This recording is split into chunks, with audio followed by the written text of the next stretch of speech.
টাকার অভাবে সন্তানকে ভালো পোশাক দিতে পারি না। আর মহান আল্লাহ তাআলা আজকে আমাদের যেটা ভাষায় বলার মতো আমাদের কোনো ভাষা আমাদের কাছে আর নাই। বেতনের অভাবে সন্তানকে ভালো স্কুলে পড়াইতে পারি না।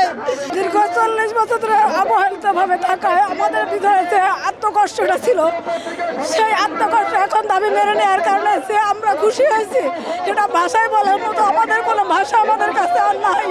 আমরা তাদের উপর দোয়া করি আল্লাহ যেন তাদের দীর্ঘ হায়াত দেয়, তারা যেন এভাবে ইসলামের প্রচার প্রসার করতে পারে। আমাদের দ্বারা যেভাবে ইসলাম প্রচার প্রসার হবে আমি খুব খুশি হয়েছি। কিন্তু আমার ইসলামের সৈনিক, আমার আন্দোলনের সৈনিক আমি সব হারিয়ে ফেলেছি। দীর্ঘ 20 বছর আমি এই প্রেস ক্লাবে আন্দোলন করতে এসেছি। আমার ছোট বাচ্চা নিয়ে আসছিলাম আমি এর আগে, আমার সে বাচ্চাকেও আমি হারিয়ে ফেলেছি এই আন্দোলন করতে এসে। 40 বছর পর আমাদের দাবি যখন পূরণ হয়েছে তখন আমরা আনন্দে আত্মহারা হয়ে কোন ভাষায় তাদেরকে আমরা অভ্যর্থনা দেবো, আমরা ভাষা খুঁজে পাই না। খুব ভালো লাগছে আলহামদুলিল্লাহ। আর আমরা যে পাচ্ছি বা যে এত খুশি তা বলার মতো না, যে আত্মহারা হয়ে গেছি, মনে হয় কান্না করে দেই। আগে যে কান্না করছি তার চেয়ে কান্না এখনই বেশি আসতেছে। অনাহারে না খেয়ে 40টা বছর এই মাদ্রাসা আমরা শিক্ষকতা করছি, কোনো বেতন পাইনি, টাকা পাইনি, সন্তানকে ভালো খাওয়া ভালো পোশাক দিতে পারি নাই না।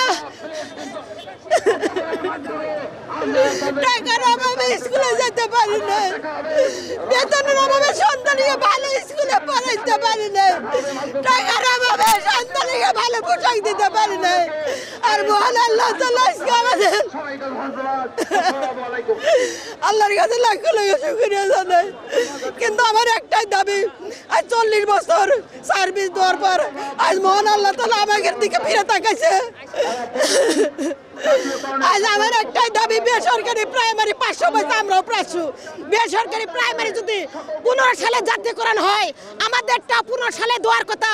আমার শিক্ষামন্ত্রী ও শিক্ষা উপদেষ্টা আর আমার ডিউটি স্যার অনেক মহান, উনি যদি আমাদের 18 সাল থেকে 1519টা মাদ্রাসা জাতীয়করণ করে দেয়, আমার তার কাছে দাবি।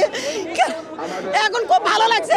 এখন আমাদের কাছে খুবই ভালো লাগছে। এতদিন আমরা যতই কষ্ট করছি, মাঠে পড়ে রয়েছি, খাইছি না খাইছি, আমাদের কোনো দুঃখ নাই। আজকে আমরা যখন আমাদের ঘোষণা পেয়েছি, জাতীয়করণের দাবি মেনে নিয়েছে উপদেষ্টা, তাকে আমরা ধন্যবাদ জানাই। ধন্যবাদ জানাই আমাদের সাংবাদিক ভাইদের, মিডিয়া ভাইদের।